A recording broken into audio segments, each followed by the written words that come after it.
प्यारे बच्चों, मैं अशोक छाछिया, एसोसिएट प्रोफेसर राजनीति विज्ञान, LBS राजकीय महाविद्यालय कोटपुतली में आपका सभी का स्वागत है। बच्चों, आज हम राजनीति विज्ञान के BA पार्ट 3 का फर्स्ट पेपर पढ़ेंगे। पाश्चात्य राजनीतिक विचारधारा अर्थात प्लेटो से मार्क्स तक के विचारक, जिसमें से आज अपना नंबर है। आज हम पढ़ेंगे अरस्तु की राज्य की अवधारणा के बारे में कुछ अपन अध्ययन कर चुके हैं। आज अरस्तु के राज्य की अवधारणा से आगे का है। अरस्तु द्वारा दी गई राज्य की परिभाषा के आधार पर यह कहा जा सकता है कि राज्य एक राजनीतिक समुदाय है और यह नैतिक समुदाय भी है, क्योंकि यह नागरिकों के उत्तम जीवन की प्राप्ति के लिए जरूरी है। राज्य अन्य समुदायों से श्रेष्ठ समुदाय भी है और अन्य समुदाय इससे व्यक्ति तथा राज्य के अंग हैं। अब पढ़ते हैं, राज्य व्यक्ति से पूर्व है। राज्य व्यक्ति से पूर्व कैसे है बच्चों? भाई, व्यक्ति तो पहले होना चाहिए, राज्य बाद में होना चाहिए, लेकिन अरस्तु ने कुछ अपनी तरफ से तर्क दिए हैं। अरस्तु का कथन है कि राज्य व्यक्ति से पूर्व है। इसका आशय यह है कि राज्य मानवकृत समुदाय नहीं है, बल्कि यह एक प्राकृतिक समुदाय है।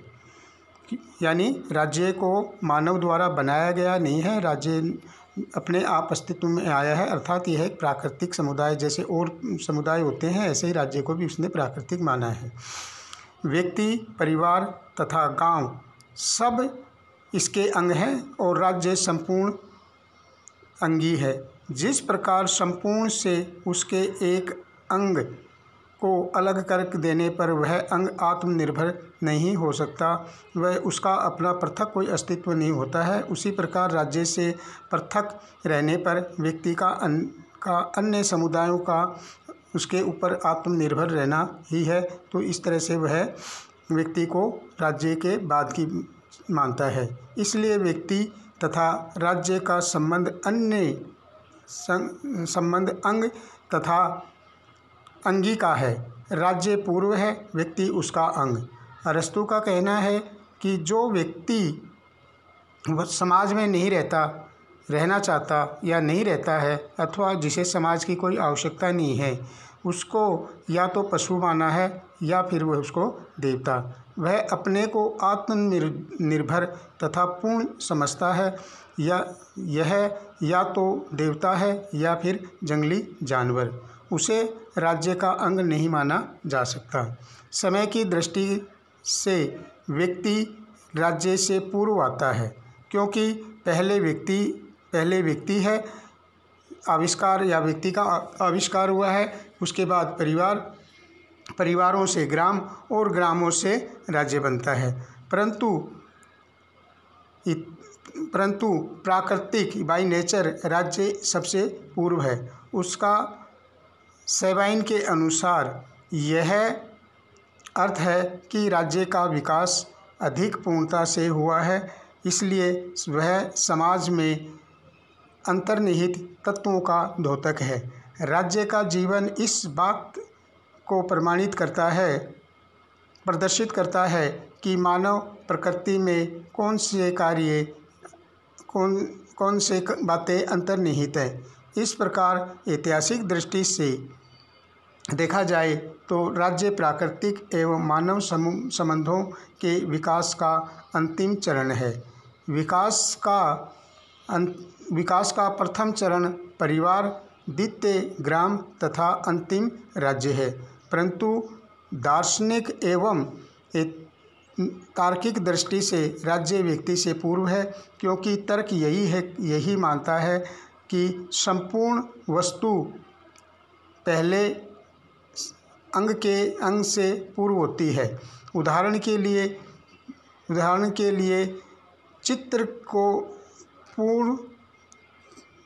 कोई चित्र को पूर्ण है और उसके अंगों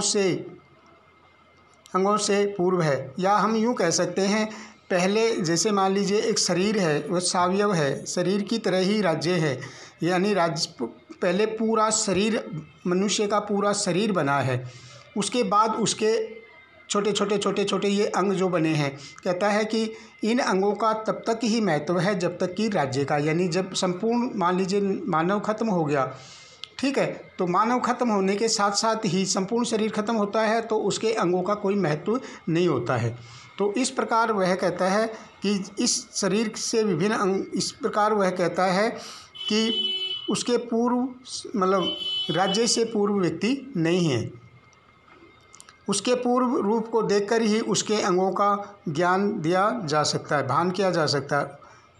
इसी प्रकार शरीर के विभिन्न अंगों का ज्ञान तभी किया जा सकता है जबकि पहले पूर्ण शरीर का आभास हो। हाथ, पैर, नाक, होठ, जीवा, कान आदि संपूर्ण शरीर के अभाव में यदि हम यह माने कि इन अंगों का कोई महत्व है तो वह बिल्कुल गलत है।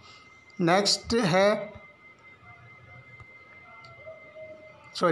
इस संबंध में अरस्तु पदार्थ तथा रूप तथा उद्देश्य या कारण के सिद्धांत के आधार पर ही अपनी इस धारणा की पुष्टि करता है। राज्य व्यक्ति से पूर्व है। अरस्तु के मत से जिस प्रकार भ्रूण एक पदार्थ है और बच्चा उसका रूप तथा उद्देश्य है, बच्चा पदार्थ है और मनुष्य उसका रूप का उद्देश्य है, इसी प्रकार परिवार पदार्थ है और गांव उसका रूप तथा उद्देश्य है, पुनः गांव पदार्थ और राज्य उसका रूप तथा उद्देश्य। विकास क्रम में राज्य इसी प्रकार व्यक्ति से पूर्व है जिस प्रकार मनुष्य बच्चे से पूर्व है। वृक्ष अपने फल या बीज से पूर्व है क्योंकि मनुष्य या वृक्ष अंतिम उद्देश्य है और वे पूर्ण है। बच्चे की उत्पत्ति पूर्व से विद्यमान मानव के माध्यम से ही हो सकती है। इस प्रकार मानव अपने वास्तविक स्वरूप में पूर्व से विद्यमान राज्य के माध्यम से ही आ सकता है, इसलिए भी राज्य व्यक्ति से पूर्व है। राज्य के स्वरूप के संबंध में अरस्तु का यह मत है कि राज्य व्यक्ति से पूर्व है। राज्य के सावयविक रूप को दर्शाता है। राज्य ही इस मत की पुष्टि में करता है। अरस्तु के इस सिद्धांत की मान्यता यह है कि किसी वस्तु की प्रकृति उसका उद्देश्य है और उसका अंतिम कारण तथा उद्देश्य उसकी सर्वोत्तमता है, जिसका अभिप्राय आत्म संपन्नता है। कोई भी वस्तु, चाहे वह जानवर ही हो या मानव अथवा मानव समुदाय हो या वनस्पति, जब वह अपने पूर्ण रूप में विकसित होती है तो उसी को प्रकृति कहा जाता है और पूर्ण रूप में विकसित होना उसका पूर्ण रूप से विकसित होना अथवा आत्मनिर्भर होना उसका अंतिम उद्देश्य होता है। तो इस प्रकार से राज्य को वह व्यक्ति से पूर्व मानता है। नेक्स्ट है बच्चों, राज्य का सावयवी रूप। अरस्तु ने राज्य की तुलना एक जीवधारी से की है। जैसे यद्यपि उसने राज्य के सावयव सिद्धांत की विशद व्याख्या नहीं की है, तथापि इन तुलनाओं द्वारा यह निष्कर्ष निकाला जा सकता है कि अरस्तु के सिद्धांत में राज्य के सावयव सिद्धांत के अंकुर विद्यमान थे। अरस्तु के मत में जीवधारी के शरीर में दो प्रकार के अंग होते हैं, जिसमें से एक को आवश्यक तथा दूसरे को योगदानकारी अंग कहा जा सकता है। जीवधारी के शरीर के कुछ अंग यथा हाथ, पैर, उदर, मुख आदि उसके अभिन्न अंग हैं। उनके बिना शारीरिक ढांचा पूर्ण नहीं हो सकता। इसी प्रकार राज्य में अनेक सैनिक तत्व वगैरह आदि होते हैं।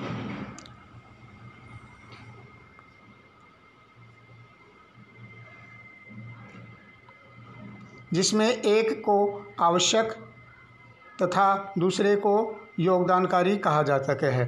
पूर्ण ढांचा। इसी प्रकार राज्य में उसके सैनिक संगठन, कार्यपालिका, व्यवस्थापिका, न्यायपालिका, उसकी भौगोलिक संरचना आदि उसके अभिन्न अंग हैं, क्योंकि इसके अभाव में राज्य की दैहिक संरचना की कल्पना नहीं की जा सकती। दूसरी ओर जीवधारी के शरीर में रक्त, मांस तथा विभिन्न प्रणालियां उसके योगदानकारी अंग हैं। वे शरीर को बनाए रखते हैं। इसी प्रकार राज्य में कृषक, शिल्पी, श्रमिक, व्यापारी आदि वर्ग राज्य के योगदानकारी अंग कहे जा सकते हैं। राज्य के स्वरूप के संबंध में अरस्तु की प्रकृतिवादी धारणा तथा उसका हेतुवादी दृष्टिकोण यह दर्शाते हैं कि वह राज्य को एक आवश्यकता के रूप में मानता है। उसने कहा है कि राज्य स्वभावतः परिवार तथा व्यक्ति से पूर्व है, क्योंकि राज्य पूर्ण है और व्यक्ति का या परिवार का गांव उसके अंग हैं, और चूँकि संपूर्ण सदैव अपने अंगों से पूर्ण होता है, अतः राज्य भी अपने अंगों से पूर्व है।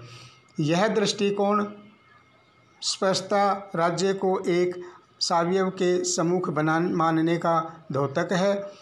अरस्तु ने कहा है कि यदि संपूर्ण शरीर को नष्ट कर दिया जाए तो फिर हाथ या पैरों का अस्तित्व नहीं रहेगा। वे केवल इसी अर्थ में रह सकते हैं जैसे कि पत्थर या लकड़ी से बनी हुई हाथ पैर।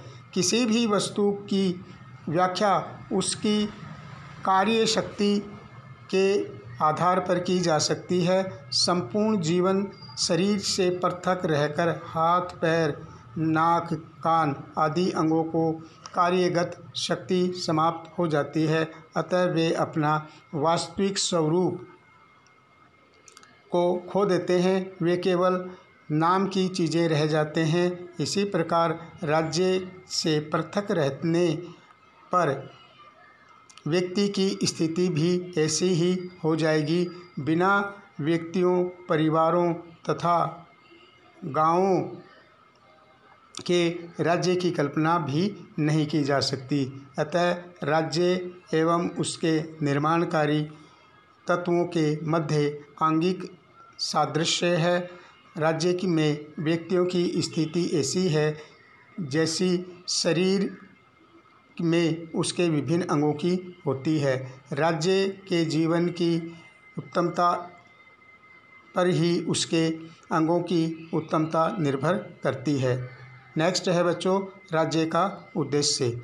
राज्य के स्वरूप, उत्पत्ति, पारिवारिक व्याख्या आदि के संबंध में अरस्तु प्लेटो की भांति कल्पनायुक्त आदर्शवादी सिद्धांतों का प्रतिपादन नहीं करता, बल्कि वह यथार्थवादिता के साथ सामान्य निष्कर्ष निकालता है। अरस्तु जहाँ तक राज्य के कार्यक्षेत्र का संबंध है, अरस्तु तथा प्लेटो के दृष्टिकोण में कोई विशेष अंतर नहीं है। राज्य के कार्यक्षेत्र के संबंध में आधुनिक युग में अनेक विचारधाराओं का यानी व्यक्तिवाद, अराजकतावाद, समाजवाद, आदर्शवाद, उदारवाद आदि तथा उनके विभिन्न रूपों का प्रतिपादन किया गया है। इसमें से कुछ तो राज्य के कार्य क्षेत्र को बहुत ही विस्तृत मानती है और कुछ राज्य के कार्य क्षेत्र को सीमित करना चाहती है। कुछ विचारधाराओं के प्रतिपादक राज्य को समाप्त भी कर देना चाहते हैं। लोक कल्याणकारी राज्य की अवधारणा, लोक कल्याणकारी राज्य का उद्देश्य भी जनता के भौतिक कल्याण की अभिवृद्धि करता है। यह सत्य है कि आधुनिक राज्यों की स्थिति प्राचीन ग्रीक नगर राज्यों की स्थिति से बिल्कुल भिन्न है।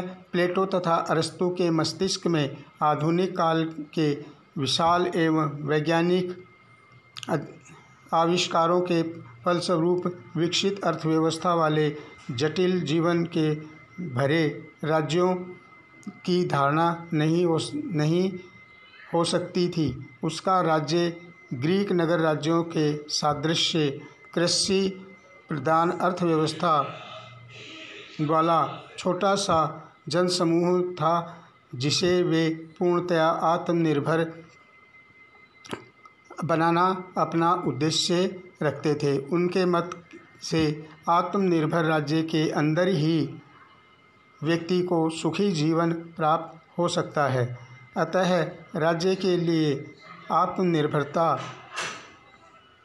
तथा व्यक्ति के लिए उत्तम तथा सद्गुण युक्त जीवन की प्राप्ति इन विचारकों की है।